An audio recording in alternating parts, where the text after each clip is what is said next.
All right. This is Gavin Mehl, Global Mastermind number 11, Law of Attraction Formula.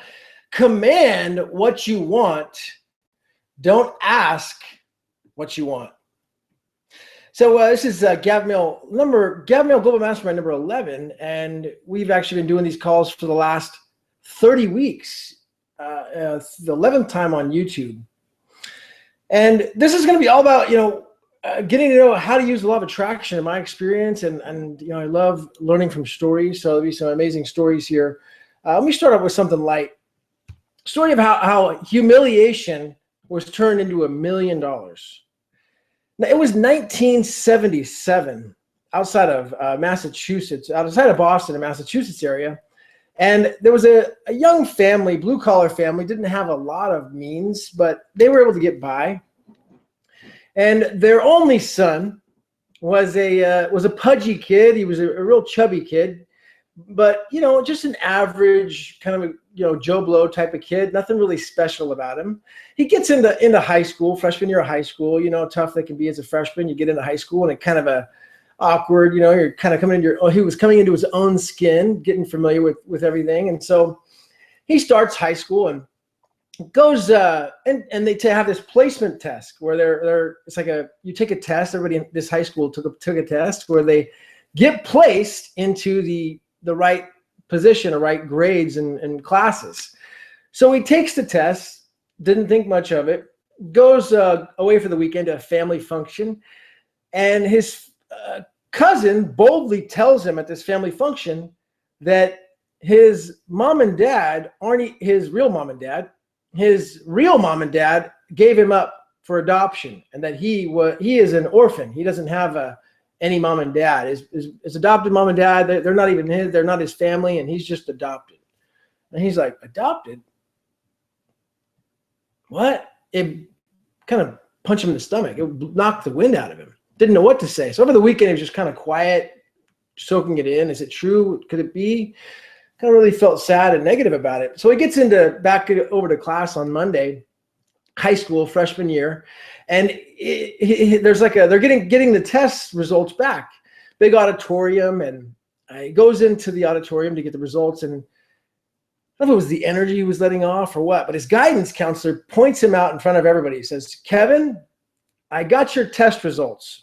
He stands up in front of all his peers. "Kevin, you are terrible with people. In fact, these results are so bad. Kevin, you are a loser. You're always going to be a loser.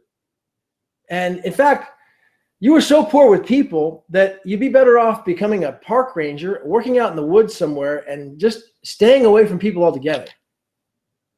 And that's just the way it's going to be. So he hears this in front of all his peers right after hearing he's adopted.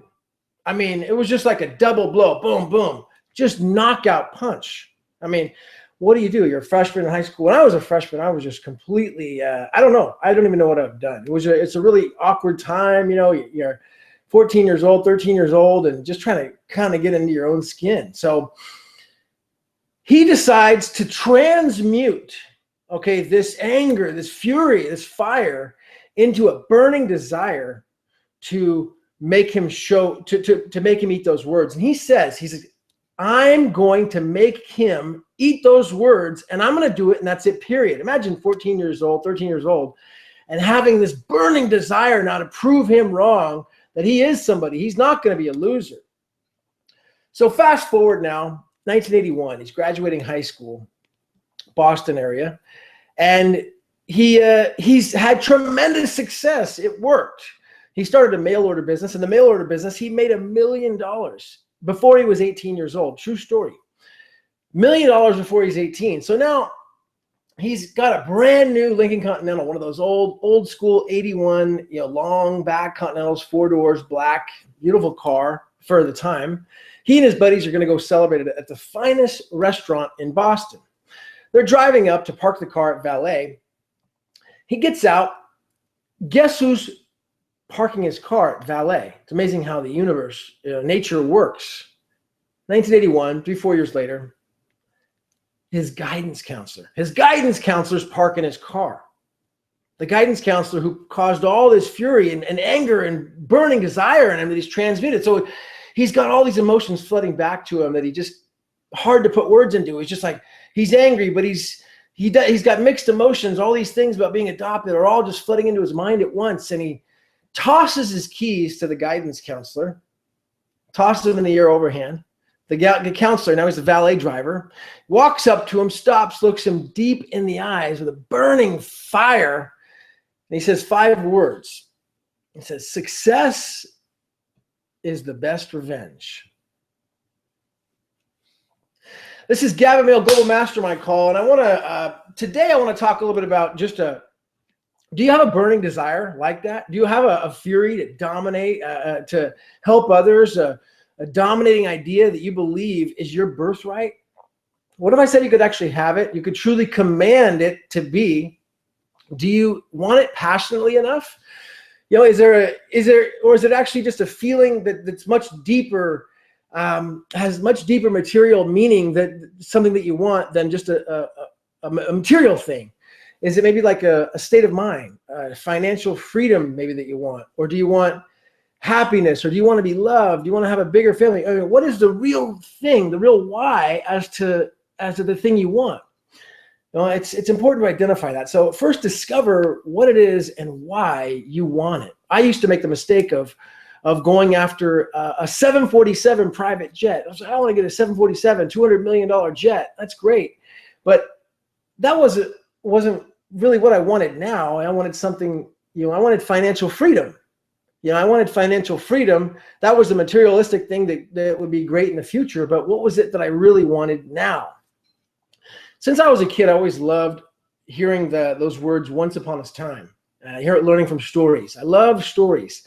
There was something about hearing those words, "once upon a time," that caught my imagination and set it on fire. I would get excited about it. And even being like a really ADD, rowdy kid, high energy, bouncing off the walls, I would literally hear those words, and you know, Mom and Dad couldn't tell me to stop or come, but if they said those words, for whatever reason, that worked. I don't know why. Once upon a time, and I was going to be, okay, I was in the mood. My imagination was going to go. So I still love learning from stories. And I feel like I've uncovered, you know, a lot of the same truth that I've learned over time has been from stories. And in fact, 2,000 years ago, one of the great teacher, he passed a lot of wisdom on through parables and stories. And, you know, basically became an all-time bestseller. It must be the most popular best-selling book of all time. So, you know, for those who don't know me, my name is Gavin Mehl, and I became the #1 at a large company of 10,000 people straight out of college. Had a burning desire to be this #1 in the company, and had no idea what I was doing at first. Didn't even know the business, didn't know anything about it. Had a lot of confidence coming in. I became #1, and kind of accidentally stumbled upon using the law of attraction. So, first of all, I published a video log. It's a 7-day vlog of how I use the law of attraction in my life. I'm going to put the link below this video here so you can have it. And I decided I'm going to give a lot of value away, ton of value away to the community. I want to just flood the community with information that has not been released before, that I have experienced and that I've learned. And I'll tell you the source. And most of it comes from the law of success and the master key system. There's 4 parts to what I want to talk about today on the Gavin Mehl Global Mastermind Call. First, focus on the fundamentals, master the basics. Second, what is the law of attraction? You know, and why am I so passionate about mastering it? How did I discover and experience the law of attraction? And what is the simplest way we can apply it to our life to get anything that we want? So first of all, thank you so much for subscribing. People on YouTube, I appreciate you subscribing. That just helps to fuel me in providing more value. You know, even though I'm not charging, I'm not even putting the ads on YouTube. I don't want the ads. I don't want YouTube's money. I want to just put value out there, because I know by putting value out there, you help others get what they want. You get what you want tenfold. I know it's the law of universe, the law of nature, by studying nature, studying the law of success, the law of compensation that Emerson wrote. So thank you so much for subscribing. I added some playlists on my channel as well. There's one called Law of Attraction. There's also one called Gavin Mehl Global Mastermind. You can go and click on those on the channel, and it will automatically play the key videos for you. So number one, first, let's focus on the fundamentals. I'm going to kind of rush through the fundamentals, but it's so important. This is like the foundation of everything that I talk about and that we learn. It's all about the fundamentals, okay? And I've talked about this on previous calls, so if you've heard this before, then it's like hearing it again for the first time. Repetition is the mother of learning, and so you got to repeat things, and I do as well. The first fundamental is the training balance scale. One side is attitude, right? The attitude is the thinking and the thoughts. The vibration, you know, the dreams. The other side is the technique and the skills, the how. So the key about the training balance scale is focusing most all of the attention on the attitude, the thoughts, the doing, the action side, and none on the how. All right, that's the key. Second fundamental is the teachability index. You know, I always ask myself, how teachable am I right now? Do I know it all? Am I a know-it-all? It's funny that Socrates, one of the smartest men who ever lived, they say, you know, he used to say in his writings that he knew nothing at all. And I mean, that's really kind of a strange statement to think. Well, one of the smartest men who's ever lived, he knew nothing? How is that? But when you think about it and you look at where we are in the way of nature, and you look at it from a galactic perspective, from time and space. I mean, I'm not even a grain of sand. So I really know nothing at all. So it's so true. So how teachable am I right now on a scale of 1 to 10? And the second part is, what is my willingness to accept change 1 to 10? What is my willingness to change? I used to make the mistake of, when I heard something, say in politics. I don't follow politics anymore, but when I used to make the mistake of attacking the other candidate. Let's say, oh my gosh, how could they say that I disagree with them? And I wouldn't change. I wouldn't change that. I was like, wait a second, that's okay. He thinks one way, I think another. That's great. You know, we have a differences, and that's what makes things beautiful. And I can learn from what, you know, his difference in opinion is.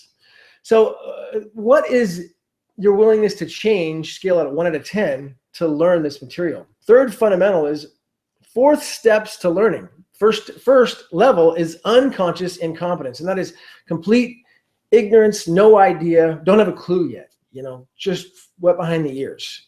Level 2 is conscious competence. When I realize I don't know what I don't know. Level 3 is conscious competence. That's when I consciously know what I have to do to change. I know I got to do these things to change. I know I got to read more books. I know I got to listen to more positive audios. I know I got to, you know, be around better people. You know, these types of things. Going to events that are going to lift me up so I can, you know, reach my goals faster. These are all things that I know I have to do. And then level 4 is conscious incompetence. This is when it becomes a habit, becomes automatic. Story of, like, when I was reached the number 1 of this company, after about 12, 15 months of it, it was 2 years. After about the first year and a half, it became like riding a bike. When other people would come in and ask me how I would do it, I would look at them like, what's wrong with you? I mean, this is so easy. This is a freaking joke. You know, it's a joke. I don't understand. How can you not do this? Watch. I pick up the phone. I would make a sale. I'd make it happen. I mean, people couldn't say no. It was because I believed I could do it so high. My belief level was so high that I could do it, that it happened automatically. That's basically conscious incompetence. It becomes a habit. So read books every day, listen to audios every day, be around positive, uplifting people every day. If you want to know where to start, get the Master Key System, Charles Haanel, and The Law of Success by Napoleon Hill. Think and Grow Rich was his later work with a lot of the key information taken out. Law of Success, the 1925 version is the real version with the sweet, ripe, potent, you know, material in it it'll be a course, a lifetime of study. I'll never stop studying that course. All right, so part number 2, what is the law of attraction? Why am I so passionate about mastering it? Well, the law of attraction as talked about in the Master Key System by Charles Handel, 1912, breakthrough work that Napoleon Hill endorsed, it's just another name for love. All right. The law of attraction is just another name for love. All right. So if someone's mind is completely open and ready and already in harmony with a true purpose, then it will just need a simple, tiny, simple lesson in psychology to understand the law of attraction and put it into action. All right. So if that's you and your mind is so ready and ripe and you're in alignment, in harmony with where you're going and your direction, all right, then I'm going to give you a statement that sums it all up. This is all you need, and you will have everything you want in life. Okay. This is it. It's really this simple. All right. So the author who wrote this statement is the authority on the subject. He's the personal development king, all-time great best-selling book of all time, 70, 80 million copies now, Think and Grow Rich. And the entire lesson comes down to one statement. Any dominating idea, plan, or purpose held in the mind through repetition of thought, repeat that, any dominating idea, plan, or purpose held in the mind through repetition of thought and emotionalized with a burning desire for its realization is taken over by the subconscious section of the mind and acted upon through whatever natural and logical means that may be available. Napoleon Hill. You may want to stop that, rewind that if you're watching this on a recording. If you're watching it live, come back and see it again later. That's really the entire lesson right there. That's it. Part number 3, how I discovered and experienced this definitive truth about the law of attraction. So when I came into this big company, we had this manager that hired me. It was the worst branch of the entire company. I didn't realize it at the time. Coming out of a very successful job out of college, selling furniture at Macy's and confidence, cocky, coming in. I thought I was going to be #1 branch automatically. I was like, this is going to be great. I'm going to be #1. This is, I've had success already. I'm going to do this. I landed at the very bottom.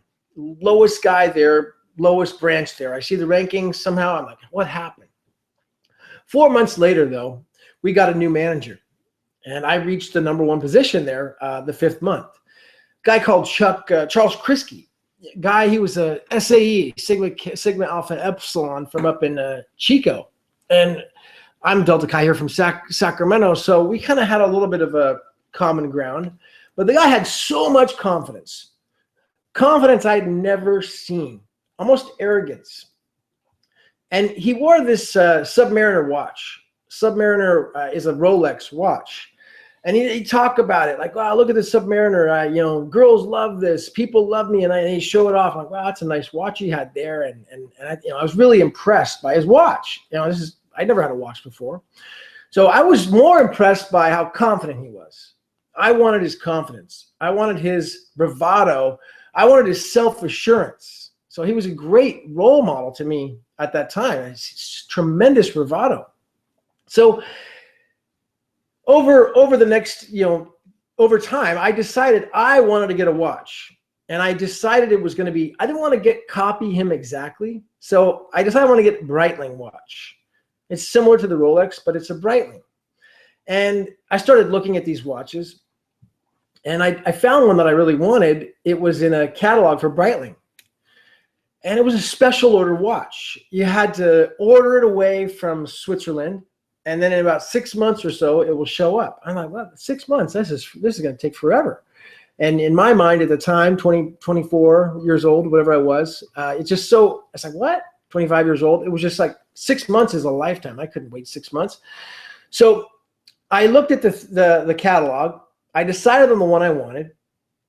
And I just started saying, I know I'm going to get this watch. I didn't really know about the law of attraction, but I know I'd had success before. I'm going to get this watch. And I didn't place the order from Breitling on the catalog. I just never did. But I looked at this catalog. I looked at it all the time. I was like, I really want this. I really wanted it. I wanted it bad. And it's like, I want this watch. It feels so good. I just imagine how good I'd feel wearing this watch. I thought it was going to be life-changing for me. This is it. People are going to love me because I'm going to have this watch.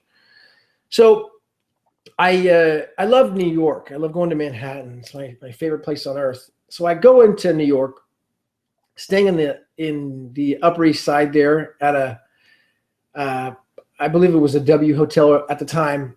Go out for a walk right there on Central Park 58 and Park Avenue, and there's a store called Torno right there.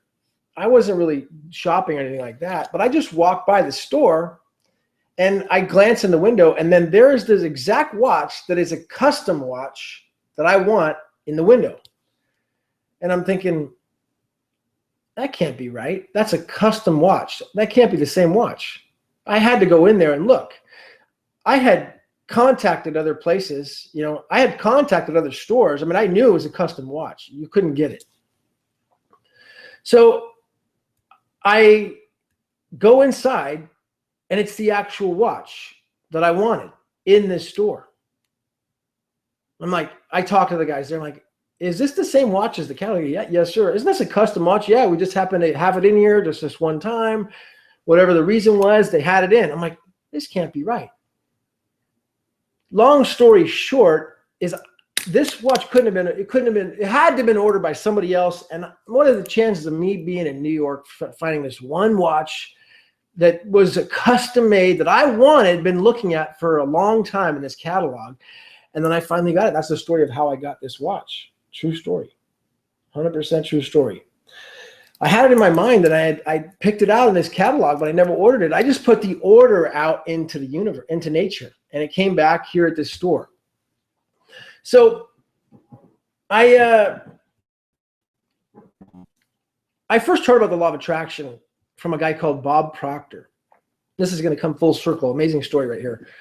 Bob Proctor was the guy on The Secret. I had this office downtown Sacramento.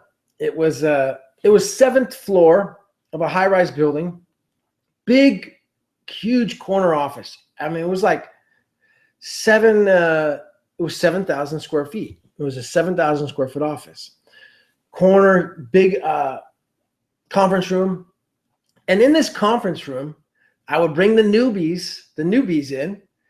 And just because there was so many coming in, it would help me to put them in there and watching a movie. And I would have them watch The Secret. They'd watch this movie, The Secret, with Bob Proctor. This is what I would do. And it was Bob Proctor that I'd sit in there with him and watch it. And I watched it over and over again because the newbies are in there. And I would sit with them and I would give them a speech, a little rah-rah, talk about getting how they can do it, how they can make it. And then they would watch The Secret. And it would open them up to this law of attraction, but it opened me up to it a lot too, because I kept watching it over and over again. I saw Bob Proctor on there many, many times. So to bring this synchronicity full circle about how I first heard about the law of attraction, right? 2000, at my office downtown Sacramento. This is 770 L Street, high-rise office building. Now I'm writing blogs. Okay, I'm writing blogs for this this company Zukul, and the man in charge of the blogs is a guy called Marcus Holman. Shout out to Marcus if he sees this video.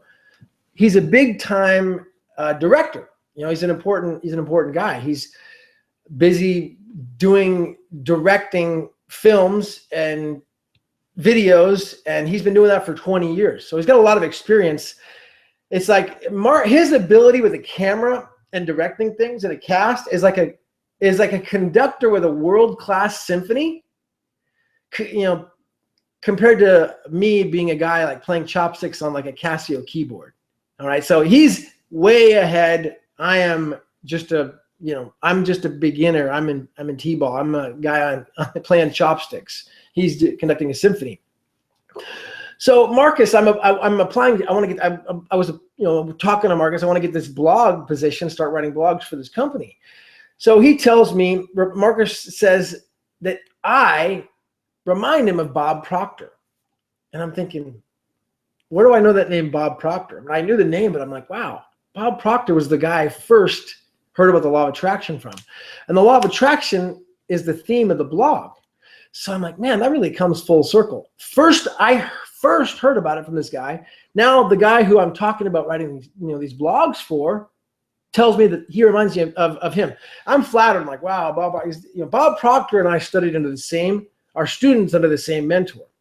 Now, Bob Proctor is was a guy living in Canada, just completely dead broke, sick all the time, going nowhere.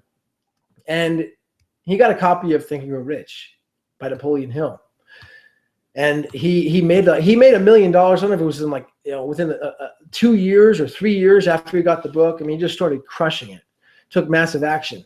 But he was working under Earl Nightingale, and it was in the 1950s or 60s. He was working under Earl Nightingale, and Earl Nightingale had the same story. He was a poor guy, growing up in the Depression, no money, not a lot going, and he got a copy of Think and Grow Rich, and it was again Think and Grow Rich that got him to the top. So Earl Nightingale did a record reviewing Think and Grow Rich with the author himself on the record. And so Bob Proctor was there to witness a lot of this. And so he was just firsthand with Earl Nightingale. And even, I don't know if he actually met Napoleon Hill or not, but he definitely studied under him as a student. So it's just really a synchronicity, it's just experiencing all this and how it's happened. The amazing Bob Proctor and how we've been under the same tutelage under the same mentor, which is Napoleon Hill, the great Napoleon Hill. If you haven't already studied Think and Grow Rich, I would highly recommend making it a daily habit. And of course, the law of success is the real meat. It's the real meat and potatoes as to what it's all about. So what is the simplest, easiest, fastest way we can apply the law of attraction and get results from it? I want to talk about commanding what you want. Don't ask for what you want. Commanding what you want. Don't ask for what you want. So first thing first, it's important that just knowing something about yourself, realizing that you are pure love and goodness can change your life. Full of goodness and greatness, pureness and completeness. Knowing that and accepting it can change your life alone. Okay? But what happens? Fear comes in.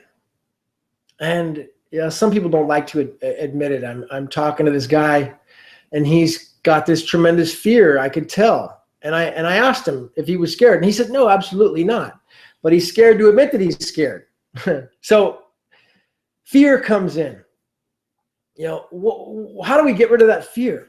We gotta flush it out. And what I do to flush out fear is a very simple exercise. Tell you a quick story. When I was a kid, I got this little mini paper route, and so I earned enough money from the paper route to buy a bicycle. And it wasn't just some bicycle; it was a fancy bicycle. And you're gonna laugh about this, but it was the bicycle I always wanted, and it was a pink bicycle. Yeah, pink. I mean, it sounds crazy, but it was a pink bicycle. I'll never forget, it was a pink GT bicycle with the pegs on the front and the pegs on the back. And this is what I wanted as a kid. This is the bike of my dreams. The bike cost $450. I spent every dime I'd saved up from this paper route on this bike. But I didn't have any fear. I didn't care. I didn't really know the value. I mean, I got what I wanted and I was happy. So I didn't have a lot of sense of responsibility. And I would just drive the bike and leave it outside, and just didn't have a lot of sense of value to it, so I left it outside, didn't put it in, and it was stolen. I was like, wow, my bike got stolen. I was upset about it, but I went out and I started sending out more papers, and I earned enough money to buy a new bike. So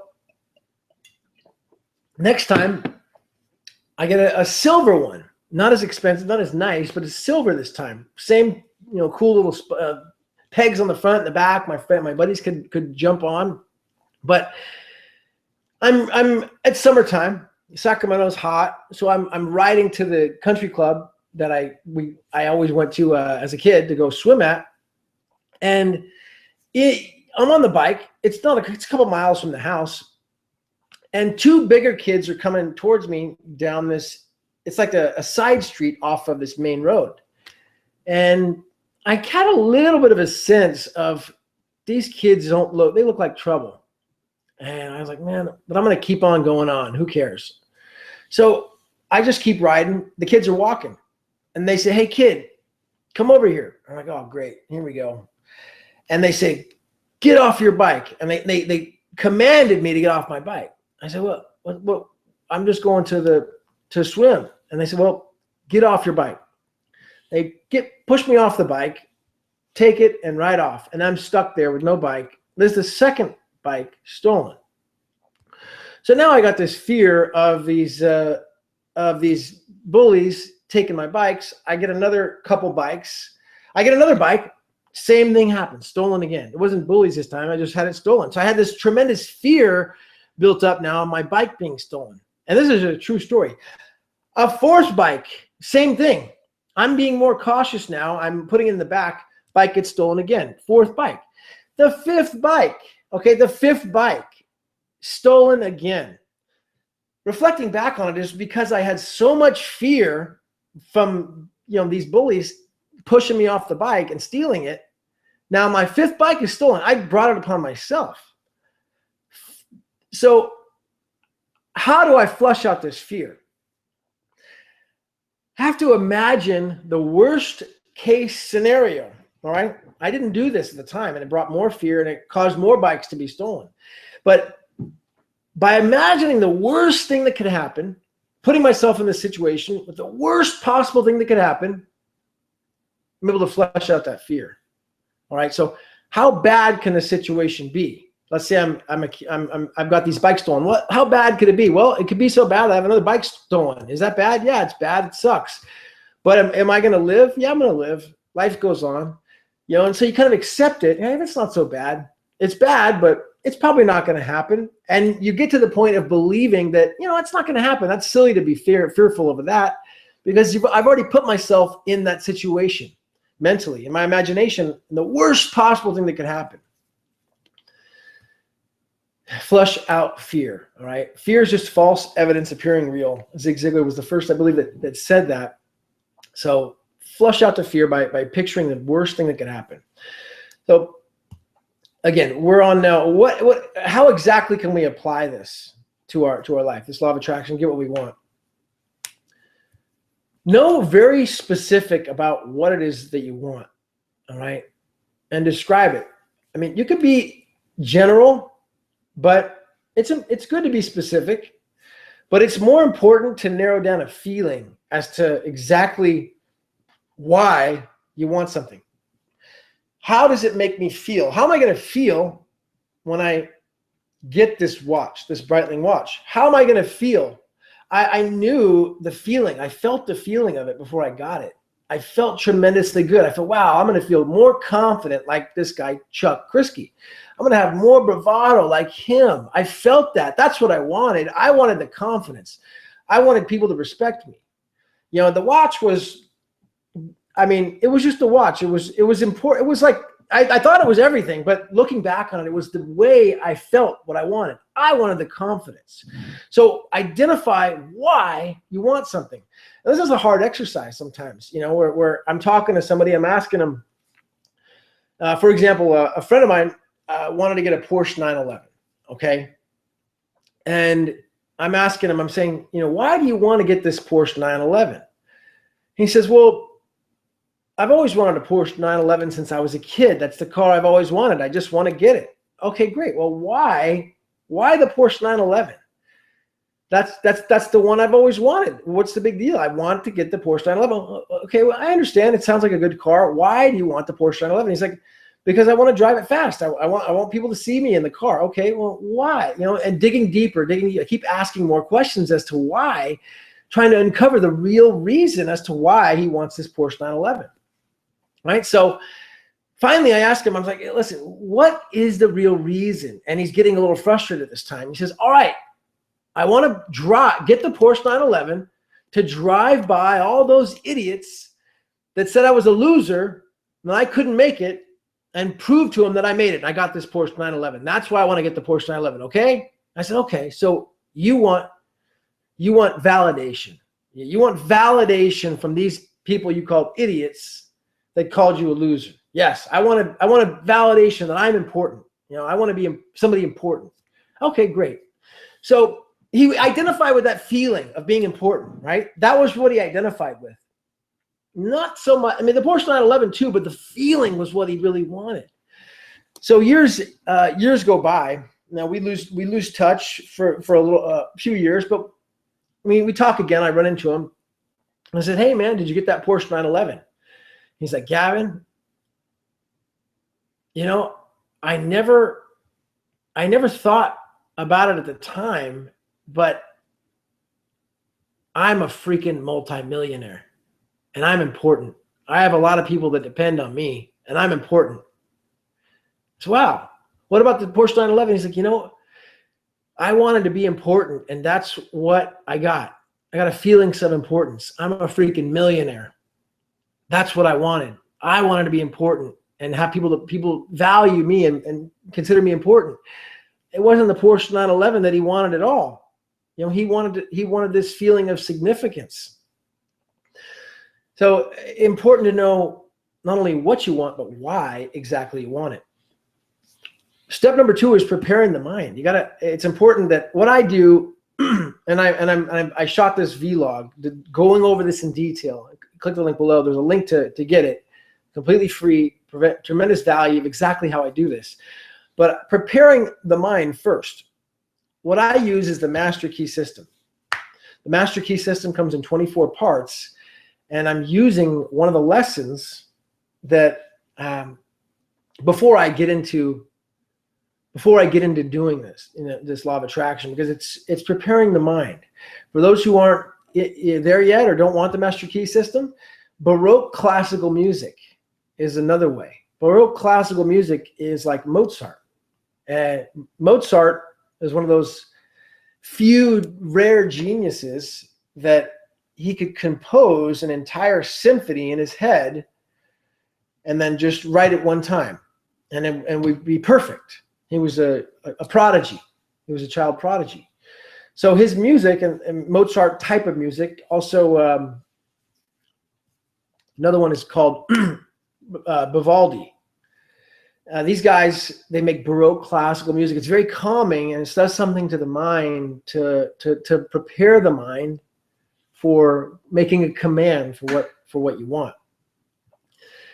Deep breathing, meditation, being around a candle can help. I use a candle, focusing on the candle. How many people were growing up as a kid and you see a flame or a fire and you just look at the fire?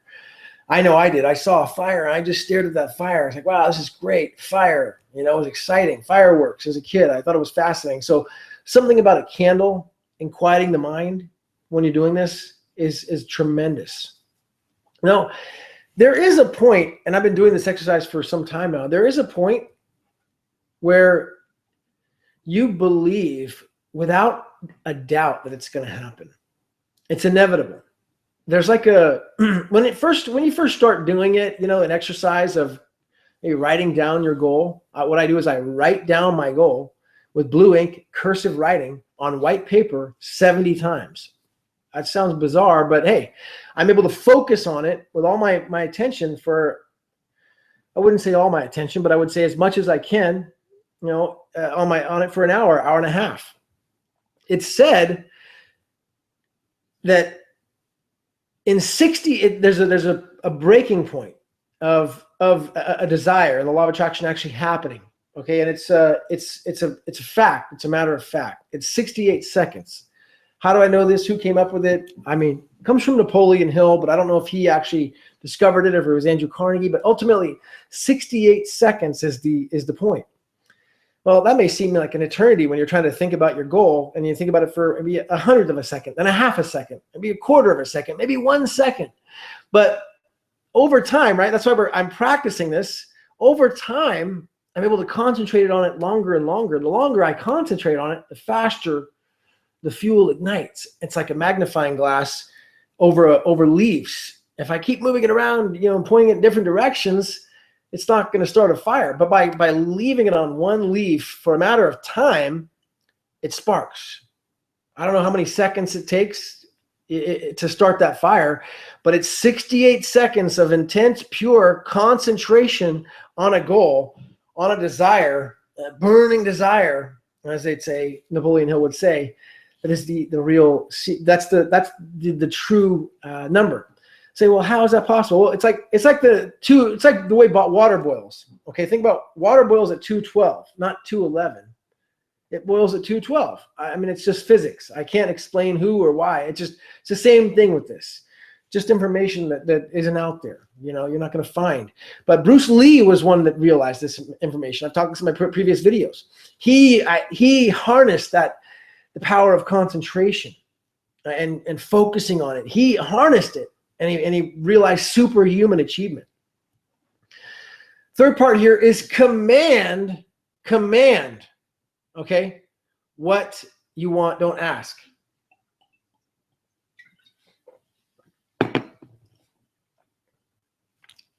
There were two captains in the Navy, and one captain went into the shipmates.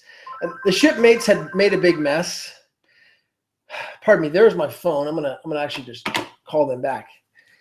One captain goes into the shipmates, and they'd made a mess. They didn't clean up the kitchen area, and he goes in and asks them, "Hey guys, would you be so kind?" He was being polite. "Would you be so kind to please clean up this area? It's a big mess in here. Please do that." And the shipmates are reading their books. They're reading their comic books in the Navy, having a good time. They almost didn't even hear him or pay any attention. Hour later, he comes back. They hadn't done anything. Please clean up this area, guys. The captain says, please. He's begging him. Something's not registering with these shipmates. The guys on the crew. It's not registering with them. A higher up captain comes in, like a higher ranking captain on the Navy. And he walks in, right? And he says, "Men, clean up this area. I want it looking crystal clear, and do it now. Thank you very much." He walks off, and they salute. "Yes, sir." They get it done. He commanded them to do it. Big difference here. So I made the mistake in the past of petitioning the Lord with prayer. Now, don't petition the Lord with prayer. Don't petition nature with prayer. Don't beg. It's commanding. Do these shipmates in the Navy, do they even register? I mean, do they even hear the captain that's begging them to clean up? It just doesn't register with them. They're not programmed to receive that because they haven't been commanded it. It's like I've got a neighbor dog, Jaboon. This dog, he loves chasing squirrels.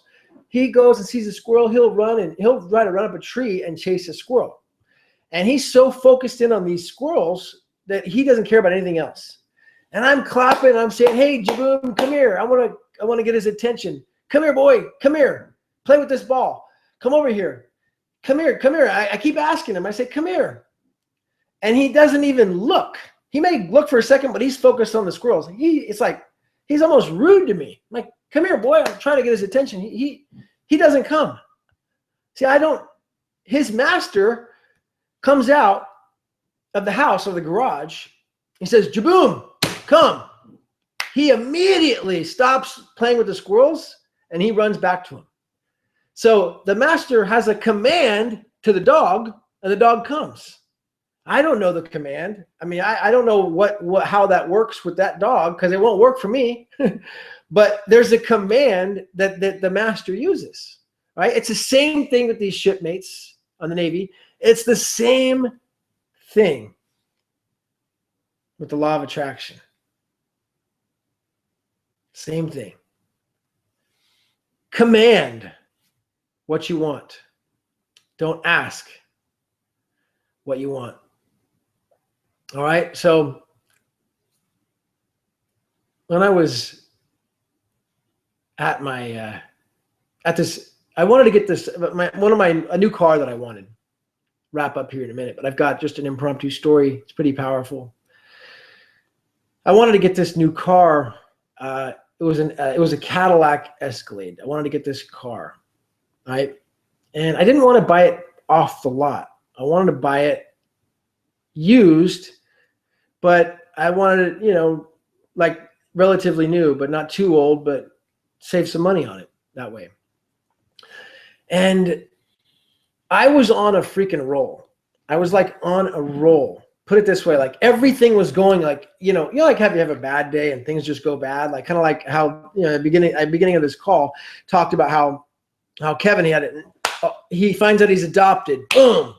Then he finds out he's humiliated in front of his classmates, right? By his professor. Says, you're a loser. You're always going to be a loser. But he transmuted that into a white hot desire, saying, I'm going to make him eat those words. I'm going to do it. And that's it, period. So he transmuted those negative things into a positive.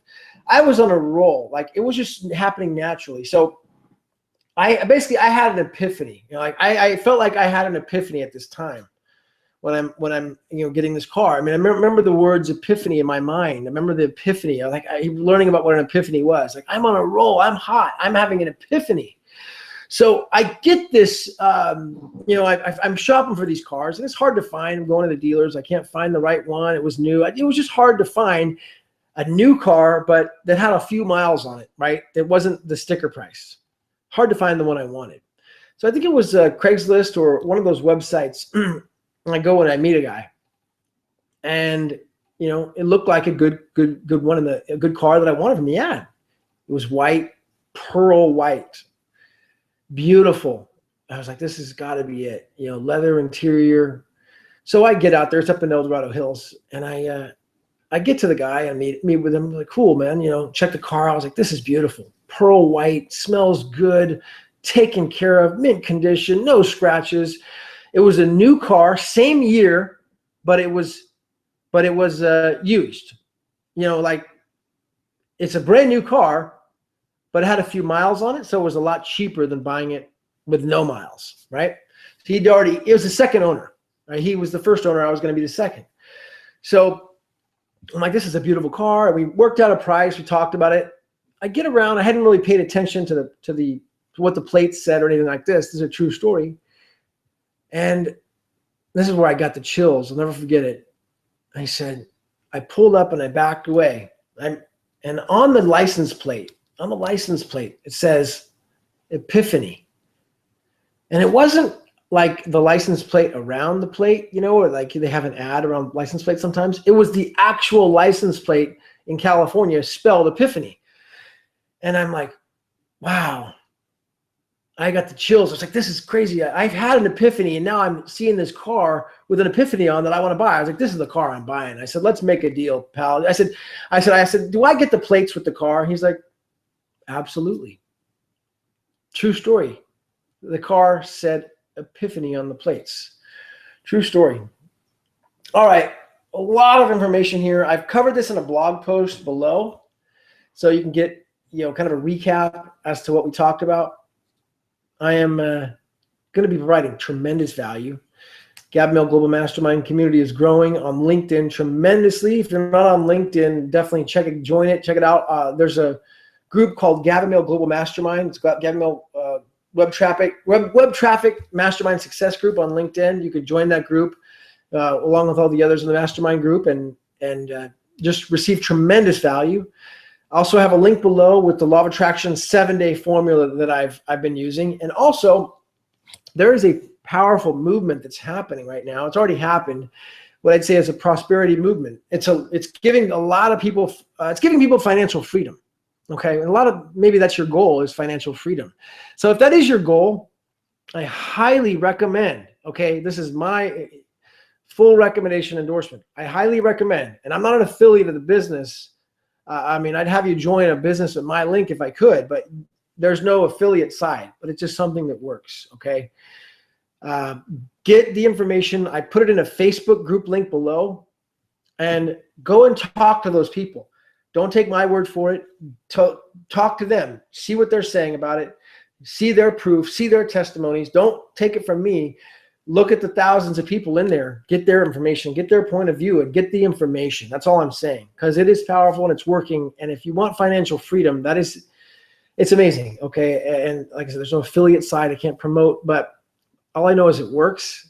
And I highly recommend you checking it out to get the information. So subscribe to the channel if you haven't already. I want to grow this channel to provide massive value to the community. Do something incredibly powerful next week on Friday. Thank you so much for watching. All right. This is the law of attraction formula on the Gavin Mehl Global Mastermind call number 11. And today is February 12th, Friday. So I appreciate you watching. So much unconditional love. And I'll see you again next time, okay? Thank you very, very much. This is Gavin Mehl.